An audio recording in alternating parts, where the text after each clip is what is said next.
ធ្វើមហូបរាល់ថ្ងៃពេលខ្លះចាស់កំណត់តែមែនតែបងប្អូនទាំងគ្នាសម្រាប់យើងអ្នកធ្វើមហូបពេលខ្លះអត់ដឹងថាធ្វើអីស្លអីហើយថ្ងៃនេះខ្ញុំមានមុខមហូបមួយមុខទៀត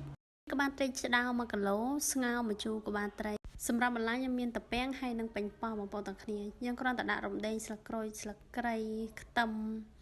ហើយក៏បង់ម្ទេសដំល្មៀតដាក់បន្តិចទៅហើយដាក់ល្ងស់ក្បាលត្រីឲ្យ